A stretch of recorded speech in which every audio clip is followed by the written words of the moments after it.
Good evening, everyone. Welcome, welcome, welcome, welcome. People are filtering in. Thank you so much for spending your evening with me. Welcome, everybody, as you're joining us. Time to relax and kick back. Going to have a great hour of art together. Welcome to everybody filtering in. Really happy you chose to spend your evening with me. We're in for a treat. I'd say that every month, don't I? Wrong. Okay, so let's get started thinking about snowy scapes and celebrations, the artist's holiday. So today's program, like I said, is sure to make you feel just a little bit more festive. We're going to be looking at some of the very cold, wintry landscapes that have been painted throughout the history of art, as well as some very heartwarming scenes of family gatherings, like the one that we have here on the screen.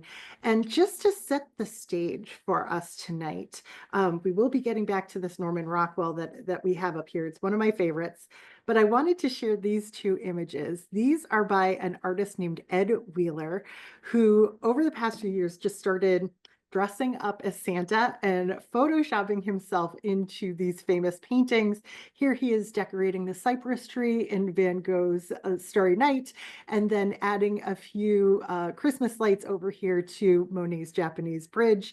It's lighthearted, it's fun, and hopefully that's what tonight will be too. But tonight is also going to be this kind of interesting mix between high and low art. We're going to be looking at works of art that are in some of the world's greatest museums, and then also works that were created for magazine covers and for cards and for commercial purposes. So all of it is combined again to get us feeling festive. And by the way, you can find more of these images of Ed Wheeler in a Santa suit if you just Google his name online. You can even see him doing Botticelli's Birth of Venus, and he is wearing the Santa suit for that one. There's no nudity. Okay, so let's get started here with our program overview. And I just have to preface this by saying this year in particular for me, the Christmas carols have just like loomed very large in my consciousness.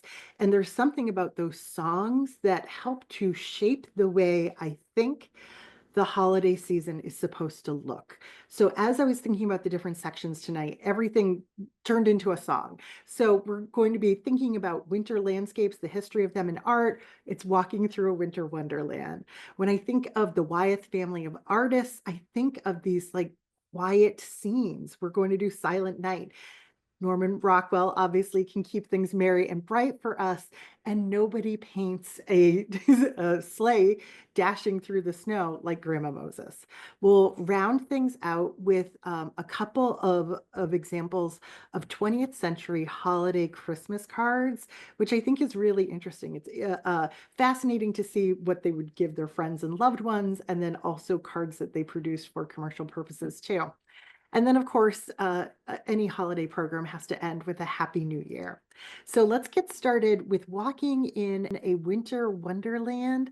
This is more of our art historical section of the program and sort of gets us into like to this time of year, to this season. And let me tell you, there's nothing better than looking at snow in a picture. It it is by far much better than actually driving in it or having to shovel it. So wherever you are, just be grateful that there is probably very little snow on the ground and it's safe to get around. So we're starting off early and we're looking at this painting from 1416. This was painted by a set of illustrators known as the Limburg brothers. And this is a very fancy book of hours, a prayer book that would have been held in the palms of your hand. And in this case, we're looking at a calendar page. You can see the sort of calendar function across the top here. And this is actually for the month of February, but it gives us the snowy scape to begin with. And it gets us thinking about this very chilly time of year. So this is a medieval painting, a Gothic painting. So we don't have that sense of linear perspective that you would get in the Renaissance 100 or so years later. Instead, you have this really interesting sense of perspective where things sort of sort of recede into depth at this strong diagonal. Now, there is a hierarchy of scale here. We have this one very large figure that's closest to us. My eye always goes to her, and she's inside this structure. She's sort of lifting up her dress here to warm her feet by this fire.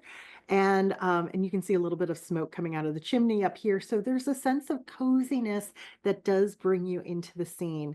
I'm going to get things spicy right off the bat here and just tell you that these two figures behind that woman in blue are actually exposing themselves. I'll let you zoom in on that on your own. But beyond these figures inside, we have several other figures near this barnyard. We saw the structure where the sheep are being kept. There's some pigeons or doves here, some beehives, and a dovecote.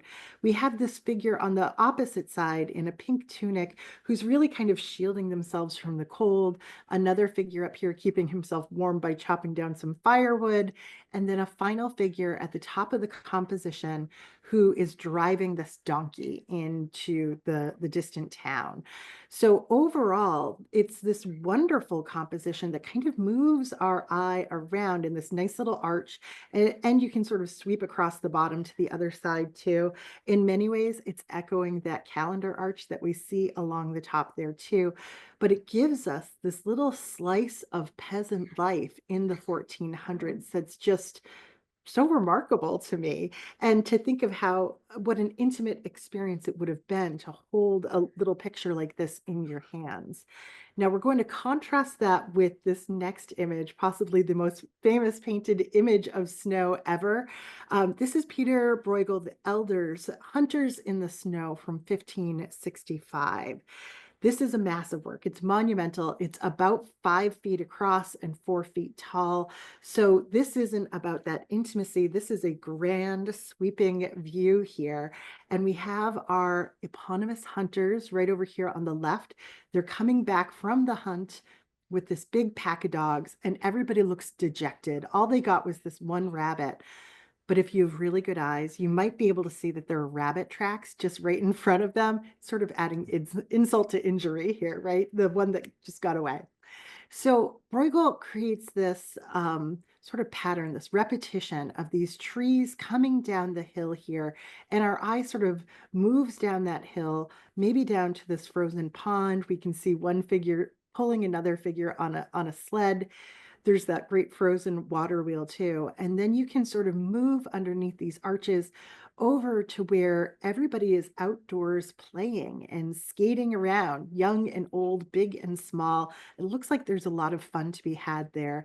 But then we have this sweeping expanse of landscape, eventually going up with these really jagged, like sheer rock cliffs.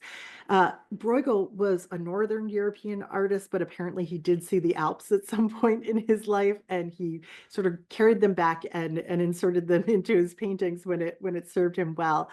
So we've got these vertiginous cliffs, and then these blackbirds or these magpies kind of bring our eye back to these denuded trees and then down here to the hunters again. So sort of a similar swirling movement of the eye for something like this. And I have to admit that every time I see this picture, I just want to get to those skaters. I want to get to that middle ground, and I want to see all the fun that they're having, the games that they're playing.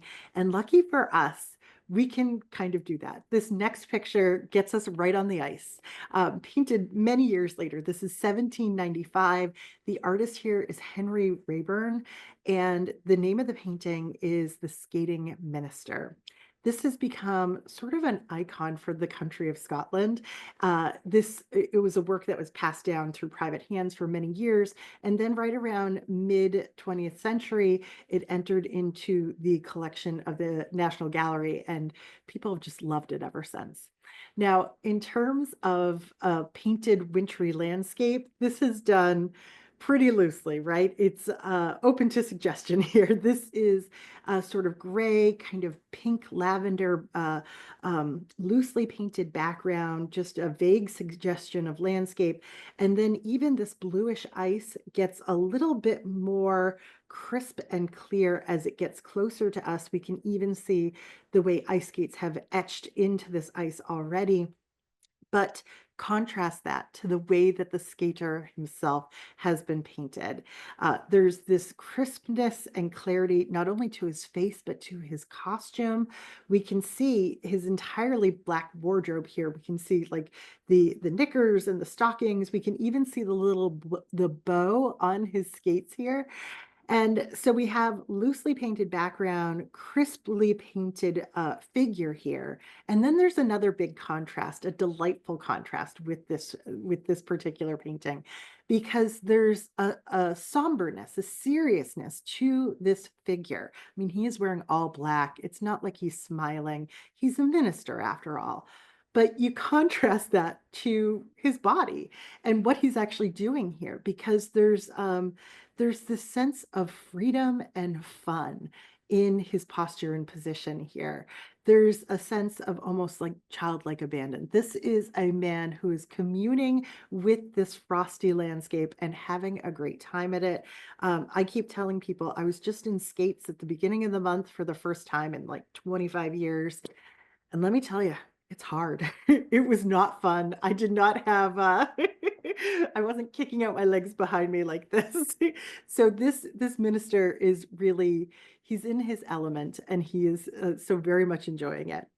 Now, this next image I want to share with you is from a German romantic painter named Caspar David Friedrich, who created many of these kind of moody, mysterious, spiritual pictures from the early years of the 1800s. In this particular one, which is just over the size of like a standard sheet of copy paper, we can see this kind of misty pink background where this German Gothic cathedral rises up sort of out of this mist. And then in the foreground, we have this very thin blanket of snow, this dusting that has covered everything. And we see these three evergreen trees, three being an important number here, referring to the Trinity, sort of correlating to the spires on top of the church. And you might have noticed that there is at the base of this tallest evergreen wooden crucifix. It's very tall, even for the human scale here. And we do have a tiny little figure. He's sitting in front of that crucifix, leaning up against this boulder, sitting in the snow. And we can see that he's even cast aside his little crutches here. So he's somebody who needs help. He's somebody who needs healing. And instead of going into that church, he has gone out in the cold and in the dampness to to a different kind of temple, right? It's like the temple to God out in nature. And he's seeking hope here in this space, this beautiful space that Friedrich has conjured for us. Now we're going to contrast the hope that you might feel suggested in this picture with one more work by Caspar David Friedrich. And let me tell you, it's a really different feeling. This is a much bigger painting. It's about 4 feet across, 3 feet tall, and it's called The Sea of Ice from 1824. It is a picture that is disorienting, really, to look at it. We are looking at these very thick sheets of ice. This is the surface of the ocean up in the polar north. And right around this time, there were all of these expeditions out of Europe and North America that were really interested in exploring the North Pole and finding passages. And it was a perilous thing to do because these ships would get stuck in the ice and they were without luck. There is no way to escape from it. And we see that there's a ship over here on the right that is in exactly that condition. It's been capsized, I'm sure. All the souls aboard were lost. So here we have this jagged sort of mountain-like formation in this desolate landscape, this deserted landscape, this extremely icy, frosty, but awe-inspiring landscape. I should mention too that something like this would have looked almost abstract to contemporary audiences. This is without any of the usual markers that you would see in a landscape painting. So I'm sure there were many people who just didn't quite know what to make of something like this, but it certainly sets the mood, doesn't it? Now we're going to travel to America for this next work. This is by the artist Winslow Homer, and it's called "The Fox in the Fox Hunt." And many art historians think of this really dramatic picture as being important to understanding the artist himself. So we'll talk a little bit about Winslow Homer just for a moment. He's generally considered America's greatest painter from the 19th century.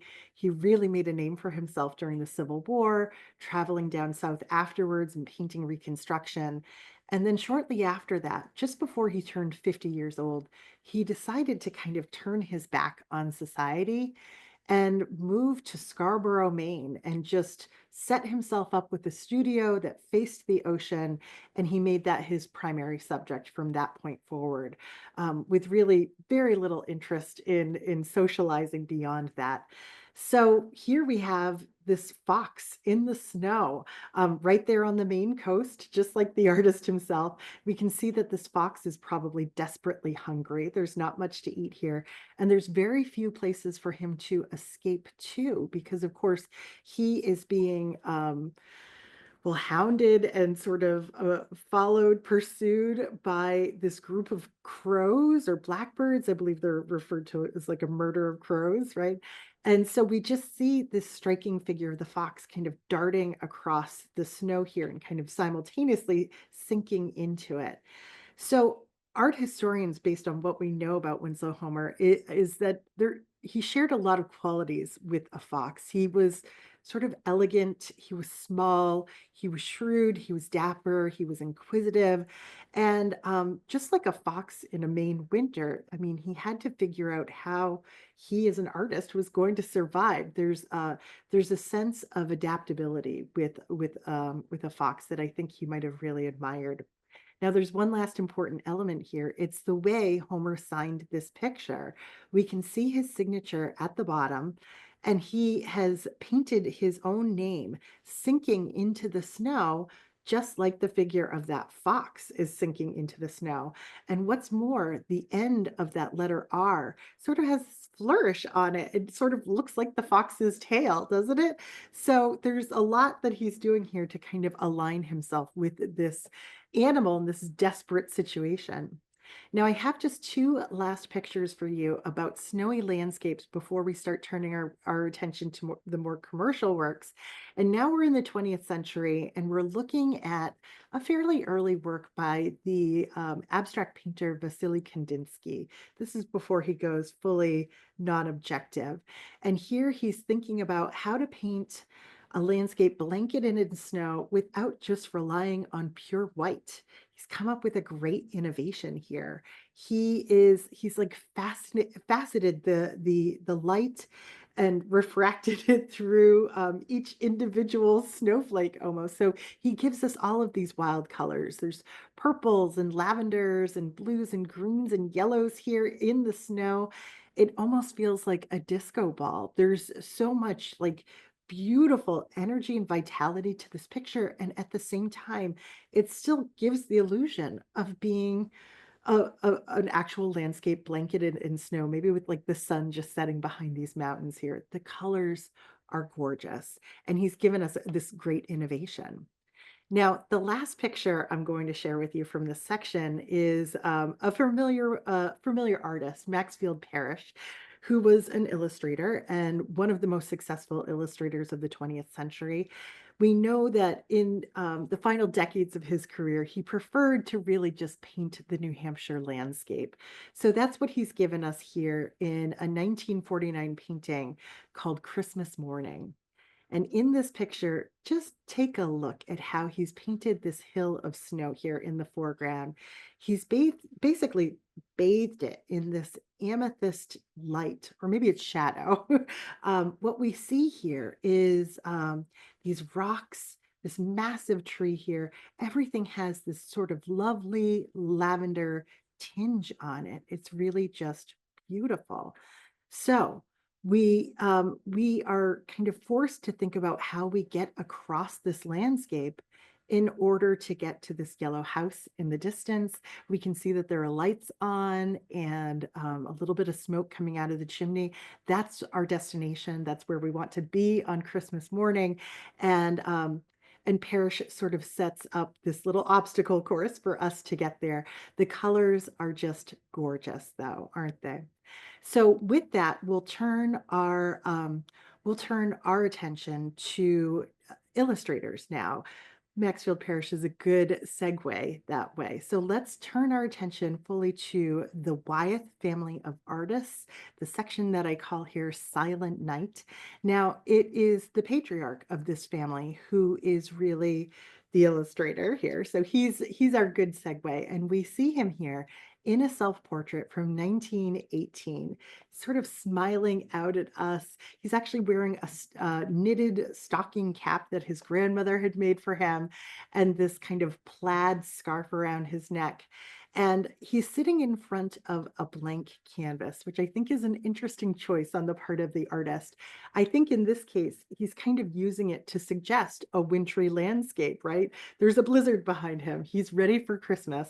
And we'll talk in a little bit about just how much this man loved to celebrate Christmas. But I think he also appreciated the way that snow can transform a familiar landscape. And he gives that to us in this picture over here called Snowbound. This is a familiar scene to so many of us in New England, right? We'll be doing this in the next few weeks, I'm sure, digging out after a snowstorm. And it can be a multi-generational endeavor like we see here. In this case, the older gentleman has stopped shoveling in order to just kind of gaze upon this landscape that is newly blanketed in snow and has completely transformed. It looks magical, it looks pristine. And so we are invited to share that gaze. Notice how NCY uses this red scarf here to draw our attention to his face, and how his little cap here just kind of pierces that horizon line. He's connected to nature in a way that, that Wyeth invites us to be as well. Now, I mentioned that N.C. Wyeth was a man who loved to celebrate the holidays, and we can really see that in some of his commercial illustrations. Here is his painting for the cover of Judge magazine in 1921. Don't you just love that there was a magazine called Judge? I get a kick out of it every time I see it. So in this case, we have this very raucous Santa. This isn't Silent Night at all. You can practically hear him shouting out reindeer names. You can hear the crack of the whip. This is a sleigh that is flying through the air. There's like all these stars or sparkles kind of cascading out behind him. There's a lot of energy to this scene. And so it won't come as a big surprise to know that N.C. Wyeth just went overboard for his 5 children in terms of celebrating Christmas. He wanted to extend the illusion of Santa for as long as he possibly could. And he actually talked about getting up on the roof of his 2-story house and like clomping along in his big boots, ringing bells, and even shouting down the chimney so that all the kids inside would think it was Santa. Then he'd just slide down a ladder and go inside his front door and just, take in the adorable expressions of his children who are standing at the fireplace listening for more. So it's no surprise that N.C. Wyeth brings us right up on the roof with Santa here. That's where he was spending his time. And you can see the Santa that he makes is sort of this strangely proportioned figure. His head seems to be really big for his body. It conveys just how magical Santa is, right? This is an illustration that he did for the cover of the Bulletin of the Best Books of 1932. So it would only make sense that Santa is only delivering books in this scene. I love the sleigh full of books, this like vertiginous stack of books that he has in his hands. He's even dropped a few along the way. And I also love how it looks like he's just going to step into this chimney and just slide right down. There's a lot of confidence there. But the best part of this picture for me is imagining Christmas morning in this snowy landscape, and all you have to do is set a fire and cozy up with a couple of great books. It sounds like a great, relaxing, wonderful way to spend Christmas. So our last picture of Santa from NC Wyeth is this one here called Old Chris. This was for the cover of Country Gentleman in 1925. And now we've come down the chimney with Santa and we're inside the house. As we can see from the grandfather clock, it is just after midnight. Not a creature is stirring, although we do see a mouse right up here. Now, as a father of five, I feel like NC Wyeth would have been very aware of just how quiet you have to be on Christmas night. Otherwise, kids are getting up out of their beds, they're coming to explore. And maybe in this scene, this Santa has sort of heard something or seen something. He's looking backwards over his shoulder and he's raised that one finger as if to say, silence or go back or something. There's an admonishment there, I think. So we've got this over life-size Santa, this big bulbous nose again, and maybe a little bit of that sense of quiet here in this picture as well. Now, N.C. Wyeth really loved great literature, great art. And so oftentimes we see him marrying the subject of Christmas with those other passions of his. This is a panoramic painting that he did about 6 feet long. Believe it or not, he painted the scene of Christmas in Old Virginia for a packaging for a sock company. It's so hard to imagine this scene wrapped around your socks. But in this case, he is thinking, well, he's painted Mount Vernon, George Washington's plantation, and he's imagined what Christmas might look like there, this giant evergreen that's been cut down, people celebrating, bringing it back, men over here, raising their tri-corner hats, and then there's George and Martha right at the center at the front door, there to receive this giant tree. Now, for NC Wyeth, I think there's a little bit of invention here because I'm not sure Virginia gets this much snow in December. And I also know that most of our Christmas traditions in America weren't really solidified for like another 100 years after the revolution. So this is a little bit of fantasy, but it's NC Wyeth kind of marrying Christmas history with US history here. And it won't be the last time we see something like that. In this last work by N.C. Wyeth, we can see him kind of looking back to his role model in the world of art, and that it would obviously be Winslow Homer, who we saw before painting the same subject of a fox in a snowy landscape. Now, N.C. Wyeth's Fox in the Snow is a little bit different. Not only is he thinking about this painting that came several decades before his, but he's also thinking about Henry David Thoreau, who is presumably this figure over here on that distant hill. It almost looks like he and the fox are looking at each other. They're sort of communing with each other in this moment. There's a sense of silence here, right? Well, N.C. Wyeth loved Thoreau's writings. He loved Walden, and Thoreau wrote a lot about foxes that he observed when he was living in nature. For him, they were emblematic of the natural world's mystery and resilience. And so there's something a little bit magical about a fox. So we see N.C. Wyeth just seizing that notion, and it's almost as though he created a companion piece to his idol Winslow Homer's famous painting from the late 19th century over here. I love how they almost look like they should be hung together this way. Now we're going to shift gears and take a look at work by N.C. Wyeth's son and grandson. So N.C. Wyeth had tremendous success as an illustrator, but it was his son, Andrew Wyeth, who became a famed fine art artist. And so his works tend to be much more muted, subdued in color, less narrative, and sometimes they can just be astonishing in their relative simplicity. This is called By the Lower Dam from 1967, and we can see we're sort of sitting alongside the trunk of this seemingly huge tree that juts off at this striking angle. And it seemed to be in the midst of a snowstorm here, right?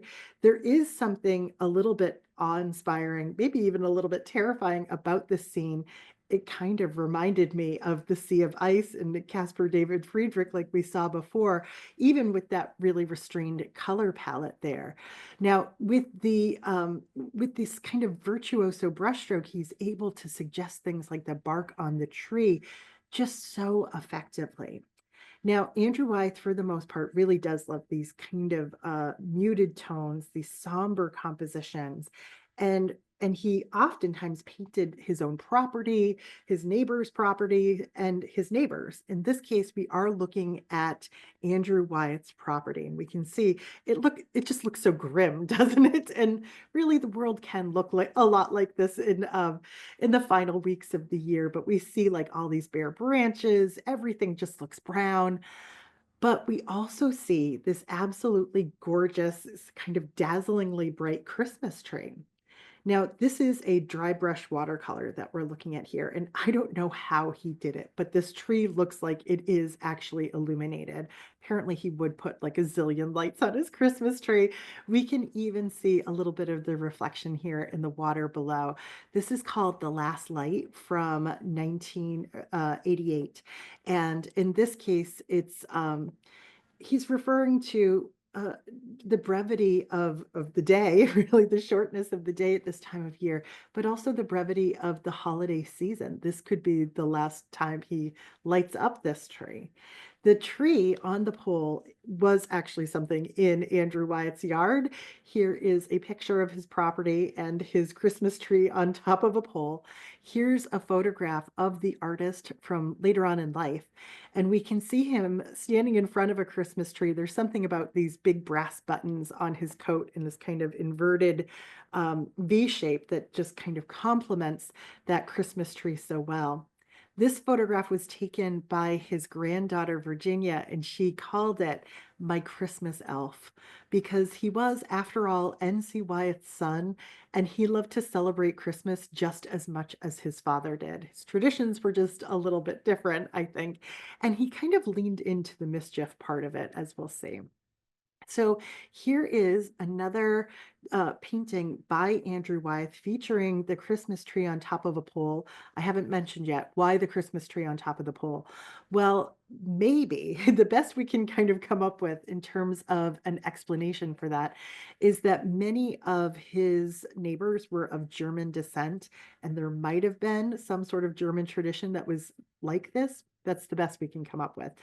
In this picture, this is called Crescent, again, kind of referring to the brevity of the holiday season, because of course the moon is going to get bigger every night. And with every day that passes, the needles on this tree are going to get drier and drier and start falling off.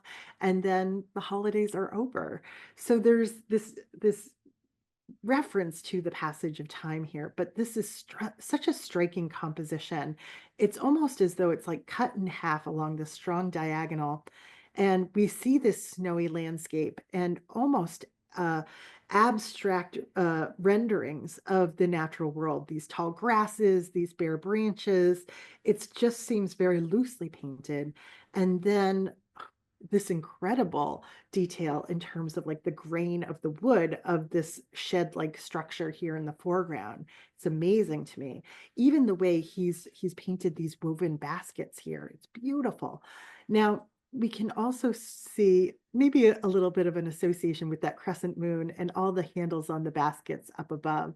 In the end, it's I would say a really remarkable picture. And we've got that beautiful Christmas tree right there at the heart of it.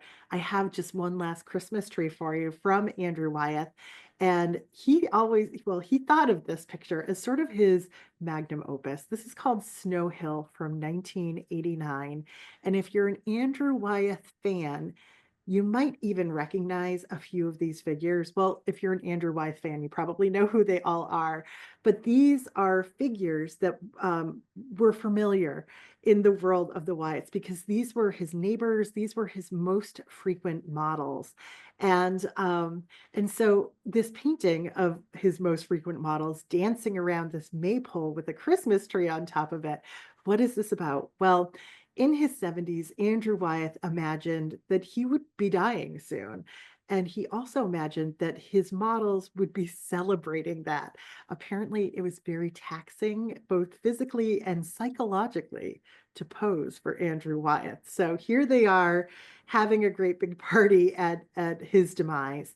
So so the title here is a reference to literature, so sort of like father like son in this case. Um, Andrew Wyeth is referring to Melville's classic with the name Snow Hill, specifically that line, there she blows, a hump like a snow hill. It's Moby Dick. So like I said, a really important work for this artist too. So we round out our look at the Wyeths with just one last fox in the snow. And of course, Jamie Wyeth, the youngest, the third generation here, and the youngest son of Andrew Wyeth, is an active painter today, and he's thinking about where he fits in all of this. And so he oftentimes creates works that are in response to this family legacy of the arts and the places that they lived, and even this relationship back to Winslow Homer, who's sort of like the granddaddy of all of them, although not a blood relative. So in this case, his Island Fox from 2013 is also engaging with these blackbirds or these crows. In fact, it looks like there's been a little bit of a skirmish. The snow's been disturbed. The fox itself looks like it's wet, maybe even breathless, but he is sitting down and on high alert as these birds sort of swoop and circle. Maybe they're coming back, maybe they're going away. We don't quite know.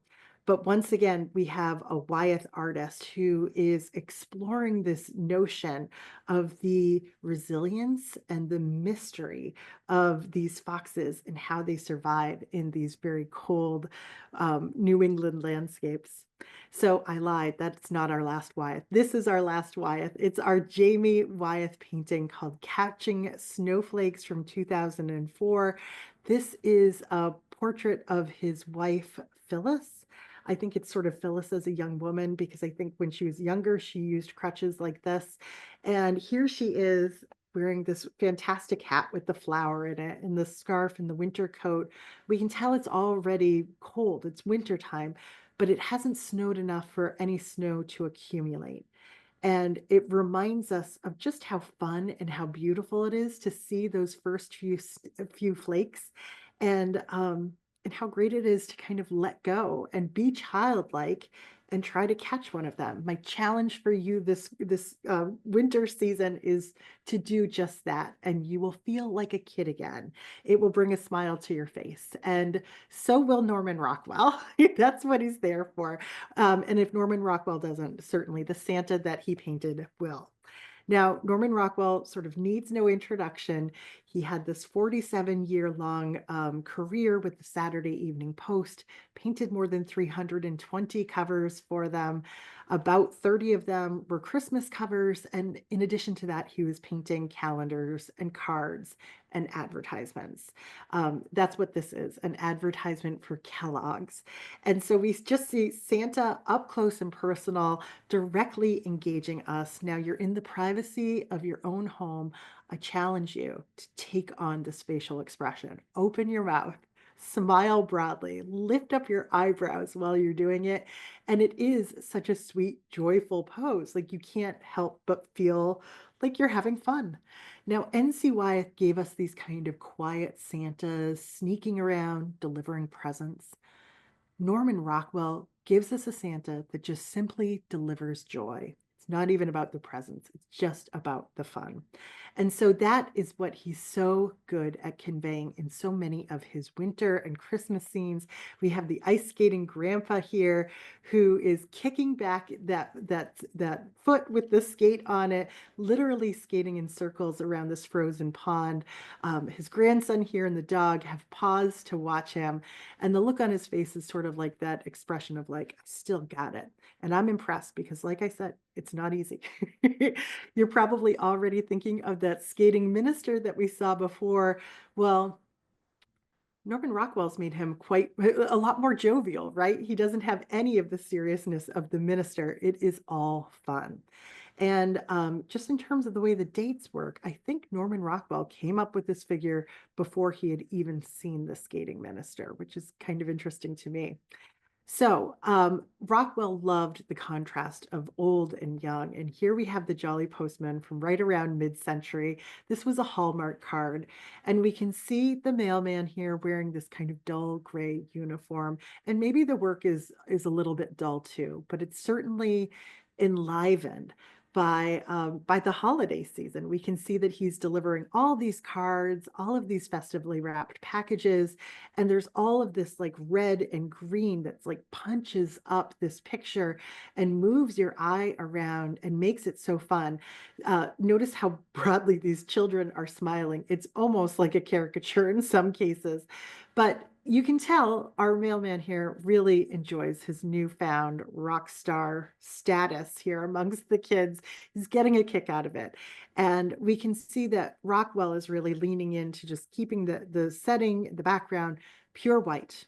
He lets us imagine the context for this. That probably running down the street, maybe there are houses in the background, but he just lets us imagine it. One thing that he does do to kind of embed them into the scene is he just adds in these little white dots as snowflakes here. And I just think it's a subtle move. It's an effective one. I like it a lot. So a route that this mailman probably would have known very well is Main Street Stockbridge at Christmas time. This was painted in 1967. This is, of course, the small town in Western Massachusetts where Norman Rockwell spent like the last quarter century of his life. If you're a big Norman Rockwell fan, you might even be able to spot this little red building all the way over on the right. That was his studio. It's now on the grounds of the Norman Rockwell Museum. Now, downtown Stockbridge, downtown, has not changed a lot in since the years that he painted it. It's this idyllic small town life. And here it is at Christmas time. We see children playing in the road. We see all of these little Christmas trees throughout the downtown, garlands and wreaths and that sort of thing, and people going about their business, bringing home Christmas trees and the presents that they shopped for. Now, I love to compare this picture to an actual photograph of the same place from just a few years ago. And you can see that Rockwell, I mean, he perfectly captured the detail of the architecture here. It's really kind of astonishing. And that Stockbridge hasn't changed that much. He did, however, kind of beef up those Berkshire mountains in the background just to give us, just that added level of quaintness. You can really see all of like the candles in the windows and the Christmas trees and that sort of thing here, and just all of the people on the sidewalk. Now, if we zoom back out for a moment, we can see we're looking at another panorama. We already saw one from N.C. Wyeth, who focused his major work there on the history of Christmas. And Norman Rockwell gives us present day, sort of shined up and looking as idealized as possible, possibly. But it's so sweet, right? It almost looks like a little scene from a snow globe that you would like to shake up a little bit just to see the snow falling. Now, it's an unusual work for Rockwell because he would typically focus on figures and a narrative. And so let's switch back to one of those kinds of paintings where the details really serve the narrative. This is called The Discovery from 1956. And this is a picture that's all about the details. The boy in his rumpled pajamas, the fact that he's looking through his father's bureau here. He's got the pipe and the shoe shine brushes, just the details of the middle class home too. I love the paneled door, the banister out here, the potted plant on the windowsill with just a little bit of a pop of red back there. But really, the little boy's face is like this, the showstopper, right? He's engaging us directly. He looks surprised, shocked. He's in disbelief because he's gone through his father's drawers. He's found a package. He opened this package that was tied in string, and he found the Santa suit. And he's looking at us with just disbelief. We also noticed that Rockwell has added in a few of those little white dots. They were snowflakes in the Jolly Postman, but here they are, the mothballs, right? So this is like an alternative kind of bizarro setting of a Christmas morning. And it got Rockwell into a little bit of hot water because there were plenty of subscribers to the Saturday Evening Post that did not want to have this conversation with their little ones. So Rockwell continued to make good use out of adorable faces of children. And we can see that in this next image here. This is called Merry Christmas Grandma from 1951. I love this picture. So this beautiful family of five has just walked through Grandma's front door. Notice they've all got the snow on their boots here, but they're all carrying festively wrapped presents. And you can imagine that Grandma is actually at the top of this set of stairs here. It almost looks like the mother here is looking right up at her. The little boy is shouting up to her, and the dog has gotten to them first in order to say hello. Now, this is an advertisement, and you'll never believe what this is an advertisement for. It's for Plymouth cars. Rockwell didn't even have to paint a car. Instead, what he shows is kind of the highest and best use of a car, um, basically a tool to get you safely to your loved ones so you can be together during like the most important times of your life. It's really such a beautiful notion here that he decided to omit the car. Now, Rockwell is so good at these reunions. That brings us back to that image that we saw on the title slide. This is his Christmas homecoming from 1948, and it really is his because we can see Norman Rockwell right here with his signature pipe and bow tie. It was a cover for the Saturday Evening Post, but there's hardly any Christmas in it to speak of. We see a little bit of a Christmas tree in the background, some festively wrapped presents here at the center, but otherwise it's all about human connection, the joy of reunion here. This is Rockwell's oldest son, who we see from behind. This was his wife. This was their middle son here, and this was their youngest son over on the far left. Now, Rockwell sort of punctuated the foreground with these three children, and I would say they're very well-behaved children. They're all standing there with their hands clasped, kind of taking in this joyous scene, and they kind of helped bring us into it too. Rockwell said this little girl in red was just so adorable. He decided to paint her twice. He gave her a twin, which I think is so sweet. And the rest of the people observing this homecoming, well, we've got this great slice of humanity. We've got his actual family and friends, people young over here with the baby, and old over here with the grandma. And this isn't just any grandma. This is Grandma Moses. And Grandma Moses and Norman Rockwell were, in fact, friends. They were practically neighbors. It's so funny to think of these two major artists of the 20th century being buddies. We can see them here from the following year celebrating. This must have been Grandma Moses's, I want to say it was probably close to her 90th birthday. That makes sense, 89th birthday. So, so Rockwell said that when he knew her, she was a white-haired little woman like a lively sparrow. So we're going to use this as our segue to a section that looks just at Grandma Moses. Her name was Anna Mary Robertson Moses. I think Grandma Moses was some really good branding. We'll talk about that in just a moment. We can see that she wasn't just on the cover of the Saturday Evening Post. She also made it to the cover of Time magazine. Sort of fascinated by the fact that they used an illustrator to paint her and didn't include one of her paintings on the cover. She became an icon, right? So when she was in her 70s, she decided that she would stay out of mischief after her husband died by taking up painting. And so she created these charming folk paintings, like the one that we see over here on the right, which is in the collection of the Smithsonian.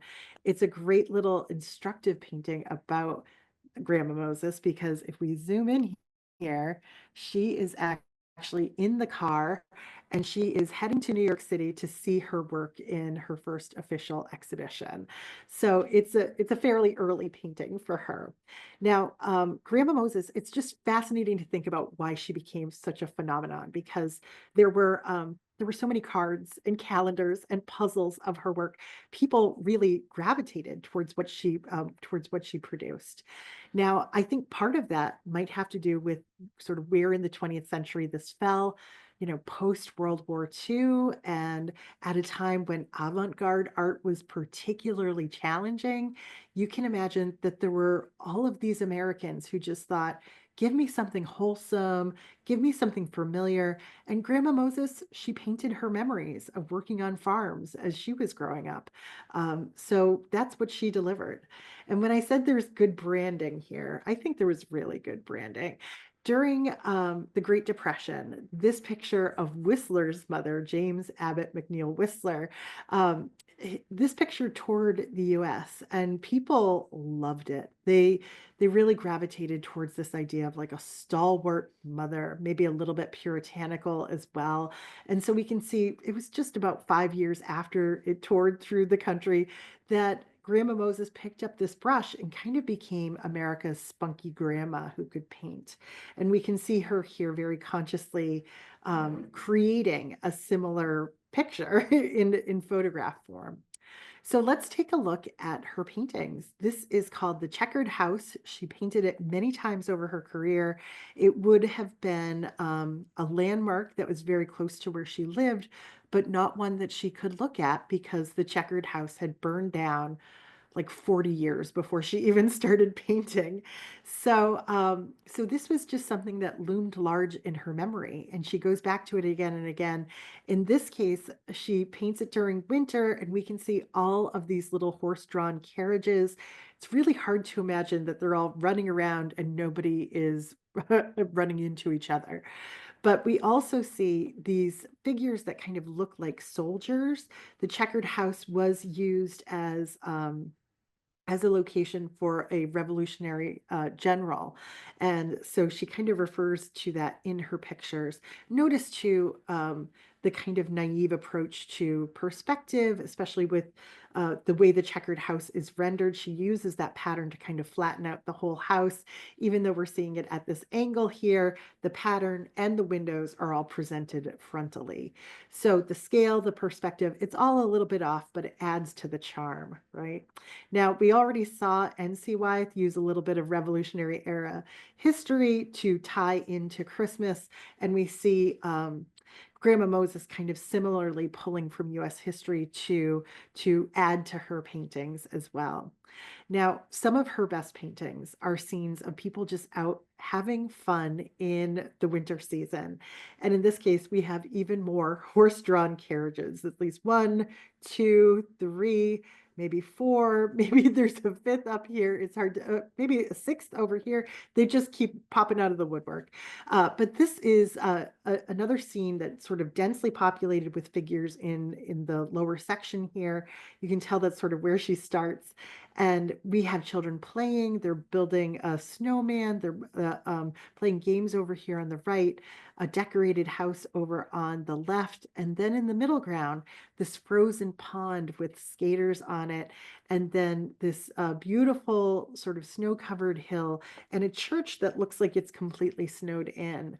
And if this composition is reminding you of something we already looked at, I would put money on the fact that Grandma Moses was referring to this painting.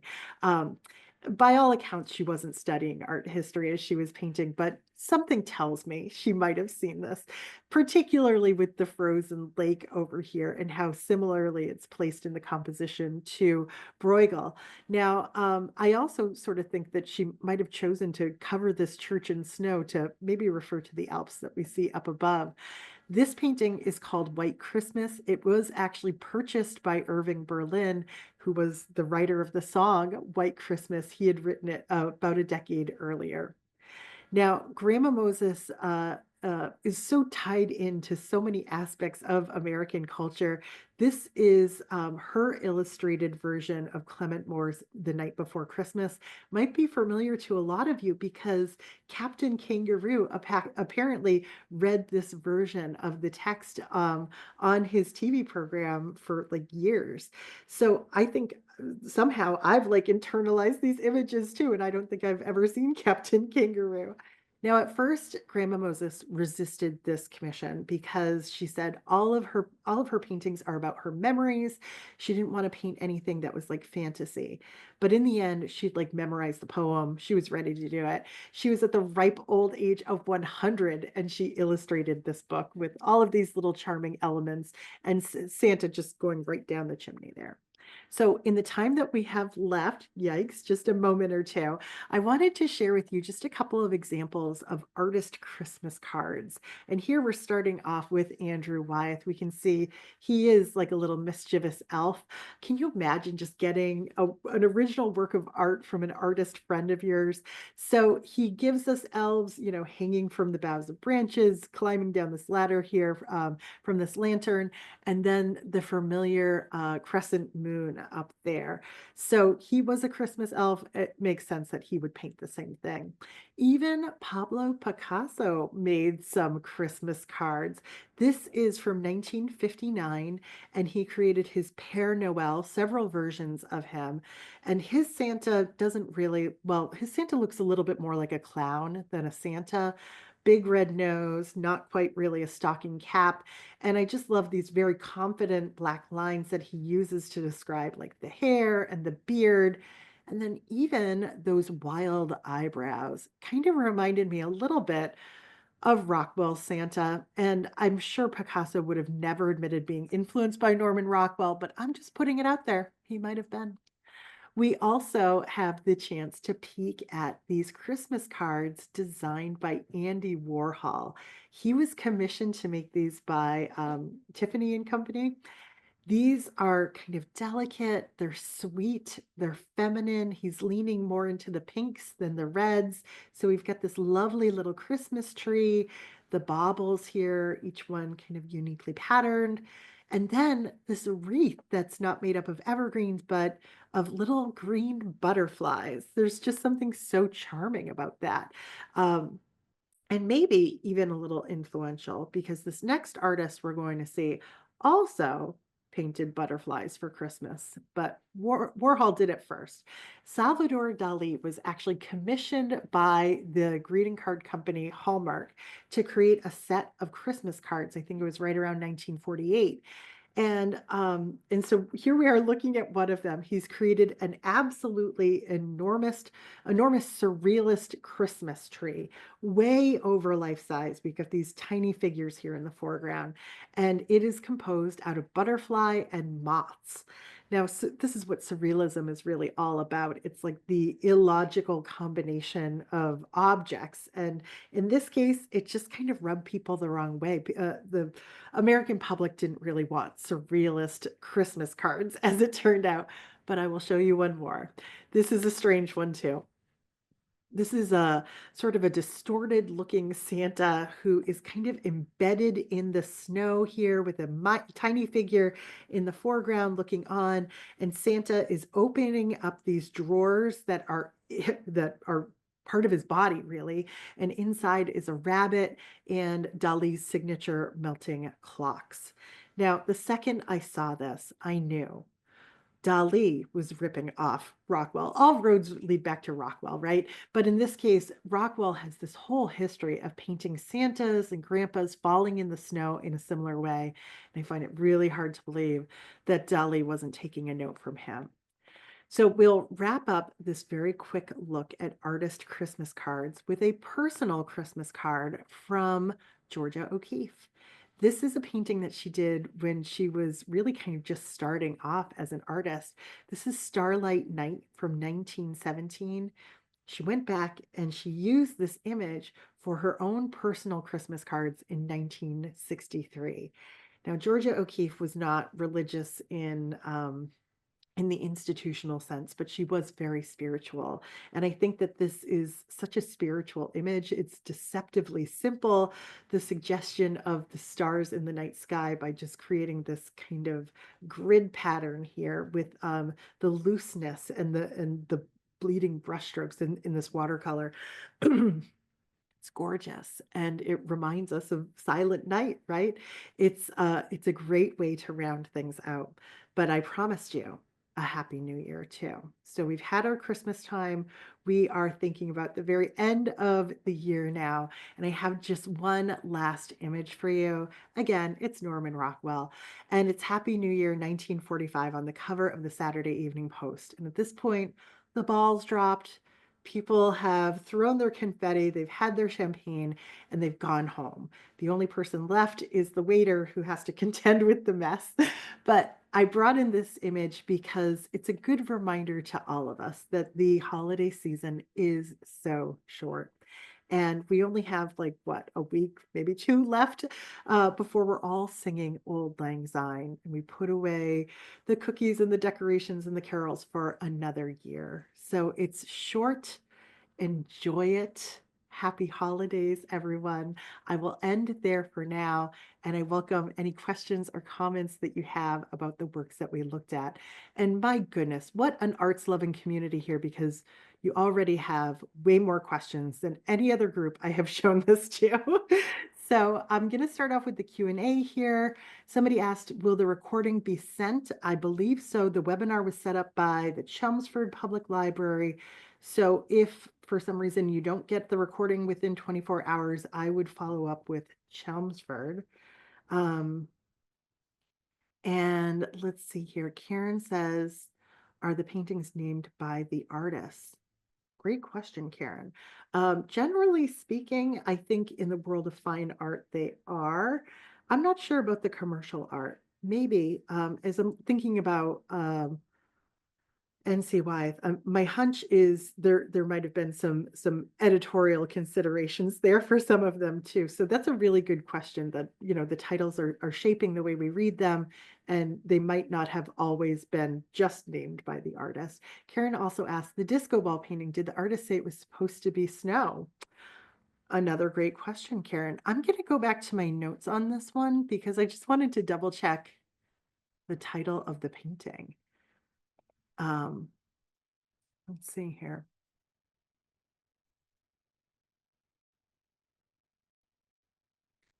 The title of the painting is Winter Landscape. And just to get everybody on the same page here, because Karen, you just made me really question why I put this picture in. This is Winter Landscape by Kandinsky. So you ask a great question. Is it really snow? And we can rely at least on the title as we know it to be a winter landscape. And Judith asks, in the Kandinsky painting, is there an arm hanging out of a yellow shirt in the sky? Now that's a question. Hold on. Let me look for this. I'm not sure I see it. But this is abstract, and it's fun to sort of imagine or like create these associations with things that sort of seem familiar. So there could be something that looks a lot like that. I'm not sure I see it, but thank you for your question, Judith. Dee says, what is the black in the upper right corner of Homer's painting of the fox? Let's see if we can find that. The black in the upper right. That is this flock of blackbirds. There are two hovering up in the sky here, and then more of them sort of coming up over this hill. Judith, made a great connection here to that crescent moon. Yes, because Andrew Wyeth painted it and NC Wyeth. We had the crescent moon figuring in here with NC Wyeth. Great connection. And then it seems to be kind of a major focus for Andrew Wyeth over here. Thanks for bridging that, Judith. And then we have Deborah who says, please elaborate on Blackbird's symbolism in the artwork. Well, it looks like you might have shared a good link on that subject. And I'm just looking at the link here that says blackbirds meaning death. I would say that that's probably pretty accurate without even clicking on the link. They're certainly threatening the fox in that picture. And I would say probably in the history of art, yeah, if you paint a blackbird in, there's something ominous about it. But thanks for raising that subject and making that just a little bit more clear too. Somebody else asks, in the painting of the boy in PJs, Rockwell's signature is script, but in others it has been a stencil style. Did he use others as well? Great question. I am fascinated by Rockwell's changing signature as well. There we get sort of this block print that almost looks like a stamp. And then we see something that looks a little bit more like a signature, but we see a more kind of careful stylized cursive here. So I'm not sure there's any rhyme or reason as to why he chose one signature over another. And as far as I understand, he sort of switched back. If anybody knows anything more about that, I've tried to look into this myself, but I've kind of come up empty. Apparently, I need to write a paper on it. um, so thanks for pointing out how that signature changes. And again, if somebody has some good info on that, please share. Somebody asks, did Grandma Moses have formal painting lessons? As far as I know, she did not. She had been doing, I think, some sort of work with fiber, maybe some like embroidery, and then just decided that that painting sort of lasted longer. She was using house paint sometimes for her pictures. So I think she just kind of took what she knew in terms of composition and color from her work with fiber or textile, and then she translated that to painting just with her own instincts. Uh, Annika asks, in the painting of the unsuccessful rabbit hunters, looking over the people on ice, what are the women with the fire to the left of the hunters up to? Oh, I should have brushed up on that. Let's go back to that. Let's see. All right, the fire. Yes, what are they doing? Um, I I had this in my notes. Let me see if I can go back to this. This is my hunch is that they're like cooking something, but I just want to double check. I should double check before I say something. Um, I'm not sure I'm able to find it quickly, and I'm sorry I don't have oh wait, maybe this is it. It says the returning hunters, their villagers with a roaring fire preparing roasting of a pig. The sign on the inn that's hanging askew there, I guess it depicts a stag. So that's some additional information. But I guess they're getting ready to roast a pig, and that would be the sign of the inn. Um, Great question. Great attention to detail. Sorry, I didn't have that on the tip of my brain. Nancy says, thanks for sharing O'Keeffe's painting. I've never seen it before. What was the scale? That's a good question. I'm not sure. I don't think I have the dimensions in my notes, but somehow I always imagined those watercolors that she did just being um, a, a, a rather modest scale, maybe something like the size of a sketch pad. That's what I imagined, but I'd have to look it up in order to find the exact dimensions. The name of that work, I think, is Starlight Night, if you wanted to search for it. It is a beauty, isn't it? Somebody else asks, is there a blackbird in the first fox drawing? Yes. I think I sorry for the pause. I think you're referring to the Winslow Homer, and that those would be either blackbirds or crows. I don't even know if there's a difference between blackbirds or crows. Mary says, who was the artist who did the scene of the crippled man below the tree in the crucifixion? That is Caspar David Friedrich. Isn't that just gorgeous, Mary? Somebody else asks, said, do you know if Norman Rockwell would have been flattered by all the other artists who imitated his work, or who at least were inspired by his work? This is just me guessing about that, by the way. And I think he would have been tickled by it because I have a whole other program about how Norman Rockwell's work so oftentimes engages with the art world itself. I think he was aware of what else was happening in the art world, but he sort of stayed in his lane in order to, be a successful commercial illustrator. And I think that's what he enjoyed doing. But he liked sort of knowing what else was out there. And who wouldn't be flattered, right? If that was the case. Deborah, thanks for your kind words. And Diane says she sees the arm in that Kandinsky painting. We're all going to be looking for this arm. Um, Maybe up here somewhere. I'm not sure. Marianne says, are there any more Wyatt's painting as a fourth generation? I don't think so, Marianne. Maybe we could hope for some nieces or nephews. But I don't know if there's anybody else waiting in the wings. Jamie Wyeth, as I understand it, does not have any children. But Andrew Wyeth had four brothers and sisters, so I'm not sure if any of their descendants are practicing artists. Somebody else said in Warhol's work there is a baby smoking something. Let's go to that. I thought of it as like a little angel. Let's see what's going on. Oh, maybe playing music. That's music. That's not a baby smoking something. But you made me look. So good one. Here we have somebody else who says in the painting where the boy was thrown aside his crutches. What is the orange light in his hand? Oh my goodness, you guys are getting really good at looking at art because I'm not sure I noticed anything in his hand. Let's go back to that. So I just did, okay, I see what you're saying. It does look like there's something orange there. I just imagined that as his hand, but you're sort of seeing that as a light. That's interesting. I don't know.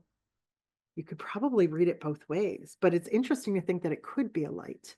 Um, let's see. Oh, Nancy shared the proportions of that Georgia O'Keeffe. It's like the standard sheet of copy paper. Thank you. And somebody says they mistook the note for smoke. Okay. I'm switching over to the chat now, which seems like it was sort of going fast and furious while I was talking. So I'm sorry I didn't stop in there before. Oh, people are saying that these are mittens here, maybe, and that the figure is praying. I do get the sense that there's prayer, but it's funny, you don't necessarily, yeah, yeah, it's probably hands raised in prayer. They would be like right in front of his face. It really seems like he's praying hard, if that's the case, right? Let's see here. Aniki, thank you for your kind words. Thank you, everybody, for sticking around and examining these pictures so closely. All these great questions. I love it. Oh, Adair says it used to snow a great deal in Virginia in the 1600s. Thank you for sharing that. I should not have questioned NCY. Thank you for sharing that.